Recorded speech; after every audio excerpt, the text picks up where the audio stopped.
ভালোবাসি তোমায় হে আমার রব। আমার রব, আমার মালিক, কত ভালোবাসি তোমায়। তুমি আমাকে সৃষ্টি করেছ, সম্মানিত করেছ, বলেছ ওয়ালাকাদ কাররামনা বানি আদম। তুমি আমাকে কুফর ও শিরক থেকে হেফাজত করেছ, আমাকে ইসলামের নিয়ামত দান করেছ, আমাকে শ্রেষ্ঠ নবীর শ্রেষ্ঠ উম্মতের একজন হিসেবে কবুল করেছ। আলহামদুলিল্লাহ। ভালোবাসি তোমায় হে আমার রব। আমি যখন সেই সব কাফির মুশরিকদের দিকে তাকাই যারা ঈমানের দৌলত থেকে বঞ্চিত, ইসলামী শরিয়ার নিয়ামত থেকে বঞ্চিত, দাসত্বের মহিমা থেকে বঞ্চিত, নামাজের শীতলতা থেকে বঞ্চিত, রোজার শুদ্ধতা থেকে বঞ্চিত, জাকাতের মহানুভবতা থেকে বঞ্চিত, জিহাদের পৌরুষ ও বীরত্ব থেকে বঞ্চিত, তখন আমার বুকটা তোমার শকর ও কৃতজ্ঞতায় কানায় কানায় ভরে ওঠে। মনের অজান্তেই মুখ দিয়ে বেরিয়ে আসে সেই অমর অজর পংক্তিগুলো যেগুলো উচ্চারিত হয়েছিল সাহাবায়ে কেরামের পবিত্র জবানে। আল্লাহুম্মা লাউলা আনতা মাহতাদাইনা ওয়ালা তাসাদ্দাকনা ওয়ালা সাল্লাইনা ফাআনজিলান সাকিনাতান আলাইনা ওয়া সাব্বিতিল আকদামা ইন লাকাইনা। আল্লাহ, তুমি যদি না হতে আমরা হেদায়েত পেতাম না, আমরা নামাজও পড়তাম না, যাকাতও দিতাম না। আল্লাহ, তুমি আমাদের অন্তরে প্রশান্তি নাজিল করো, আর আমরা যখন দুশ্মনের মুখোমুখি হই আমাদের দৃঢ়বোধ রেখো। হে আমার রব, তোমার নাজিলকৃত শরিয়া নিঃসন্দেহে তোমার গোলামদের প্রতি তোমার শ্রেষ্ঠ নিয়ামত। যখন পাশ্চাত্য পশু সভ্যতার দিকে তাকাই তোমার প্রতি শকর ও কৃতজ্ঞতায় বুকটা কানায় কানায় ভরে ওঠে। আমি দেখেছি পশ্চিমাদের নষ্ট সংস্কৃতি, দেখেছি মদের বার, দেখেছি অশ্লীলতা ও ব্যয়াপনার দূষণ, দেখেছি নাইট ক্লাবের বিভৎস দৃশ্য, পারিবারিক বন্ধনহীন, দাম্পত্য সুখহীন লণ্ডভণ্ড এই সমাজে শুনেছি অশান্তি, অনাচার আর আত্মহত্যার নির্মম পদধ্বনি। আমি মানুষকে দেখেছি পাথরের নিষ্প্রাণ মূর্তির সামনে মাথা নোয়াতে, দেখেছি গাছ বাঁশের পূজা করতে। আমি মানুষকে দেখেছি সাপ বিচ্ছু, কুকুর, ইঁদুর, শূকর আর গরুর মলমূত্র খেতে, দেখেছি পায়ের নোংরা জোতায় মদ ঢেলে খেতে, চিতায় জ্বলতে দেখেছি উলঙ্গ মানুষের লাশ, বৃদ্ধাশ্রমে জীবন্ত কঙ্কালের আহাজারি আমি শুনেছি। এসব দেখে বুঝেছি ইসলাম কত বড় নিয়ামত, কত বড় নিয়ামত। ভালোবাসি তোমায় হে আমার রব। তুমি আমাকে সুন্দর, সুগঠিত ও সুবিন্যস্ত রূপে সৃষ্টি করেছ। আমাকে সুন্দর দুটি চোখ দিয়েছ, কথা বলার জবান দিয়েছ, সুন্দর দুটি ঠোঁট দিয়েছ। কোরআনের ভাষা কতই না মনোমুগ্ধকর। আলাম নাজআল লাহু আইনাইন ওয়া লিসানান ওয়া শাফাতাইন। আমার রব, আমি অনেক অন্ধ দেখেছি, জগতের রূপ তারা কখনো দেখেনি। দেখেছি হাতবাবিহীন পঙ্গু, দেখেছি বিকলাঙ্গ মানুষ, দুঃখ কষ্ট যাদের নিত্য সঙ্গী। আরও দেখেছি বোবা, বধির, পাগল, মানসিক প্রতিবন্ধী। জীবনের এই বন্ধুর পথে কত অসহায় তারা। আমার রব, আমার এই সবল ও সুঠাম দেহের প্রতিটি কণা তোমারই করুণার জীবন্ত সাক্ষী।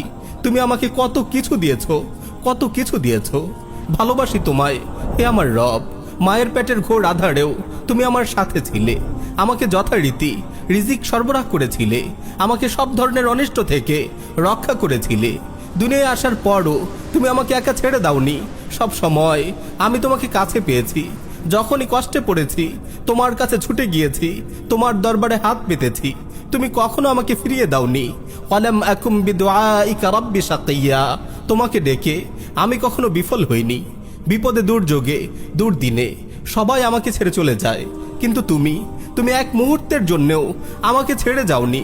যখন যেখানে যে অবস্থায় থাকি না কেন, যখনই প্রয়োজন পড়েছে আল্লাহ বলে তোমাকে ডাক দিয়েছি। যেখানে দুনিয়ার কেউ সাহায্য করার থাকে না, সেখানে কেবল তোমাকেই পেয়েছি। সবাই আমার প্রতি জুলুম করেছে, এমনকি পরমপ্রিয় বাবা মাও অনেক সময় সন্তানকে কষ্ট দিয়েছে, কিন্তু তুমি তোমার পাপী বান্দার সাথেও ইনসাফ করেছ। কারো প্রতি এক বিন্দু জুলুম করনি, বরং কেবল ইনসাফ নয়, ইনসাফ ছাড়িয়ে তুমি তাদের প্রতি কেবল রহম করেছ। একদিন আমার হায়াত যখন ফুরিয়ে যাবে, কবরের ঘোর আধারে যখন কেউ থাকবে না, তখনও তুমি আমার সাথী হয়ে থাকবে। হাসরের ময়দানে যখন মা বাবা, ভাই বোন, স্ত্রী পুত্র, বন্ধু বান্ধব সবাই আমাকে ছেড়ে পালিয়ে বেড়াবে, তখনও কেবল তুমি আমার সহায় হবে।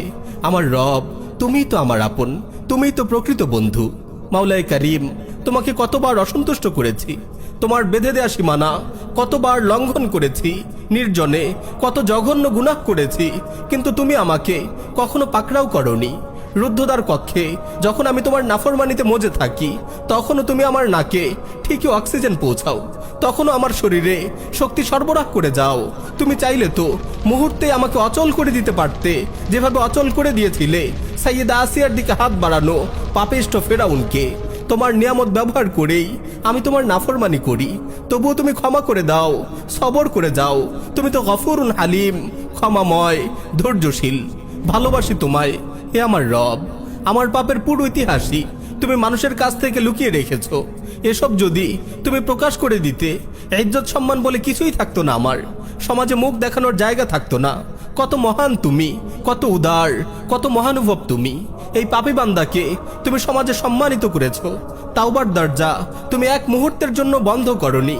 বারবার গুনাহ করি, পাপের সাগরে হাবুডুবু খাই, কত তাওবা ভঙ্গ করি, কিন্তু তুমি কেবল ক্ষমা করতেই থাকো, সুযোগ দিয়েই যাও, অবকাশ দিয়েই যাও। তবুও বলো উদউনি আস্তাজিব লাকুম, বান্দা আমার কাছে দোয়া করো, আমি কবুল করব। আমার মালিক, আমার সব কিছুর জন্য আমি তোমার শুকরগুজার। প্রিয় নবীর শেখানো সেই কথাটি বারবার বলতে চাই, রাদিতু বিল্লাহি রাব্বা ওয়া বিল ইসলামি দীনা ওয়া বিমুহাম্মাদিন নাবিয়্যা। আল্লাহকে রব হিসেবে, ইসলামকে দিন হিসেবে এবং মুহাম্মদ সাল্লাল্লাহু আলাইহি ওয়াসাল্লামকে নবী হিসেবে পেয়ে আমি সন্তুষ্ট। প্রতিদিন ভোরে উঠে আমি প্রিয় নবীর শেখানো সেই কথাগুলি আওড়াতে চাই। আসবাহনা আলা ফিতরাতিল ইসলাম ওয়া আলা কালিমাতিল ইখলাস ওয়া আলা দীন নবিয়্যিনা মুহাম্মদ ওয়া আলা মিল্লাতি আবিনা ইব্রাহিম হানিফাম মুসলিমা ওয়া মা কানা মিনাল মুশরিকিন। আমার রব, দুনিয়াতে যে অগণিত নিয়ামত তুমি আমাদের দান করেছো, আমরা তোমার কাছে আরো নিয়ামত চাই, আরো বড় নিয়ামত চাই। জগতের সর্বশ্রেষ্ঠ নিয়ামত তুমি আমাদের দান করো হে আল্লাহ। তুমি আমাদেরকে তোমার সর্বশ্রেষ্ঠ নিয়ামত, তোমার দিদার নসিব করো, তোমার নিয়ামতের পূর্ণতা দান করো। পূর্ণতা পাক তোমার প্রতি আমাদের ভালোবাসা আর আমাদের প্রতি তোমার ভালোবাসা। পূর্ণতা পাক তোমার প্রতি আমাদের ভালোবাসা আর আমাদের প্রতি তোমার ভালোবাসা।